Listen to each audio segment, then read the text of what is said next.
Bienvenido a este programa Segundos de la Historia. Bienvenidos todas y todos los radioescuchas que nos acompañan en esta sintonía de este programa Segundos de la Historia, donde el día de hoy tenemos el honor de recibir a la emperatriz Carlota de México, quien fue segunda y última emperatriz de nuestro país, esposa de uno de los principales actores de la historia mexicana, Maximiliano de Habsburgo. Me dirijo a usted, emperatriz, primero agradeciéndole por su tiempo y su presencia, pero principalmente recibo un cálido saludo por parte del equipo y de los radioescuchas. Hola, muy buenas tardes a todos. Al igual que ustedes, para mí es un honor estar aquí en este programa, donde hablaré de lo que me gusta platicar, además de que se me es interesante. Y como ya había hablado con usted, le vuelvo a repetir que tenga confianza en preguntarme lo que desea saber. Pues bueno, le agradezco su confianza. Para dar inicio a esta entrevista contaré un poco sobre lo sucedido en la Segunda Intervención Francesa y cómo se originó.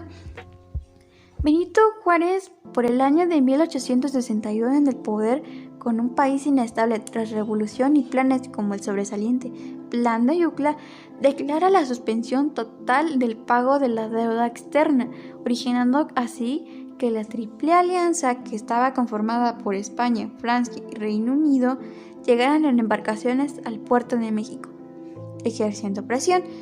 Benito Juárez, ante esto, declama el Tratado de Preliminares de la Soledad, siendo que España y Reino Unido se retiraron. ¿Pero Francia? No. ¿Y usted, emperatriz, nos podría explicar el por qué?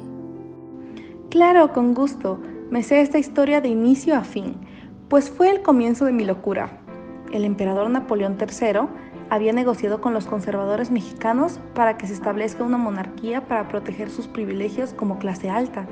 Tras esto, se lanzaron en armas hasta llegar a la famosa batalla de Puebla, donde perdió Francia. Pero mientras sucedía esto, Napoleón III negociaba con los conservadores para que mi esposo Maximiliano Habsburgo fuese el emperador de México. Wow, esto que me cuenta es muy interesante, déjenme decirle. Lo desconocía parcialmente, pero cuéntenme, ¿cómo llegan ustedes dos como emperadores en México? Me alegra que les sorprendiera.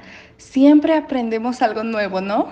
Bueno, después de las batallas por el centro, Francia junto con sus aliados iban arrasando a las tropas mexicanas, siendo que ganaron parte importante del territorio para que el 28 de mayo de 1864, juntos mi esposo y yo, llegamos al castillo de Chapultepec, y es ahí donde comienza el Segundo Imperio Mexicano. Algo importante para mí es que tanto como yo, mi esposo era políglota. Maximiliano en su mandato tenía muy buenas intenciones, como lo era la implementación de la educación pública, el reconocimiento de las lenguas indígenas. Quería eliminar los privilegios exagerados de la iglesia, pero algo muy importante para mí era el eliminar la explotación infantil. Entonces, con lo que me cuentas, se puede decir que México tenía un futuro prometedor en su liderazgo, porque a mi parecer Maximiliano I tenía imagen de que quería el bienestar, así como su prosperidad de México. Claramente puedo decir que sí. Maximiliano, a pesar de sus defectos, él deseaba un bien para México, como nación de su imperio. Pero, como en todo, no es un cuento de hadas la vida, es un sube y baja de fortuna. Me imagino que es por la luego unión de Estados Unidos con el Ejército Liberal de México, donde dieron batallas sorprendentes ante el ejército francés. Exactamente. A pesar de que tenía problemas parentales con Maximiliano, yo lo amo tanto que déjame contarte una historia triste. Cuando ocurre esta unión, el ejército francés decide retirarse de México debido a las pérdidas en las batallas, así como del ejército. Nos dejaron abandonados a nuestra suerte.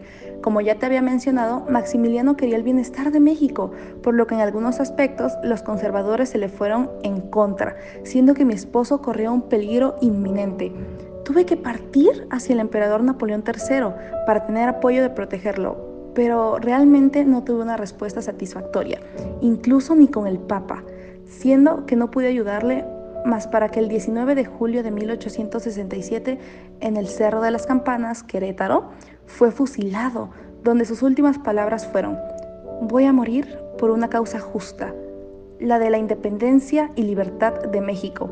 Que mi sangre selle las desgracias de mi nueva patria. Que Dios salve a México. Vaya, una historia muy desalentadora. Así es como un gran emperador, sin haber tenido culpa máxima de la problemática, llega a ser el que paga las culpas de cientos de muertes, batallas y caídas. Pero sin embargo, cabe decir que fue un gran hombre, pues buscaba ante todo un buen hogar para los indígenas mexicanos e innovar nuestro país. Ya nos quedan pocos segundos para terminar con el programa. ¿Algo más que nos quiera contar, emperatriz?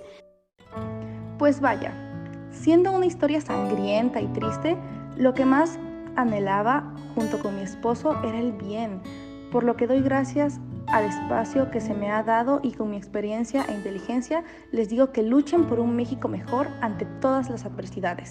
Pues ya como para terminar con esas palabras alentadoras, vamos a dar un momento de tributo hacia ese gran emperador, y ya para despedirnos, nos despedimos de este programa en el día de hoy y esperando a que nos sigan al siguiente. Hasta luego y gracias.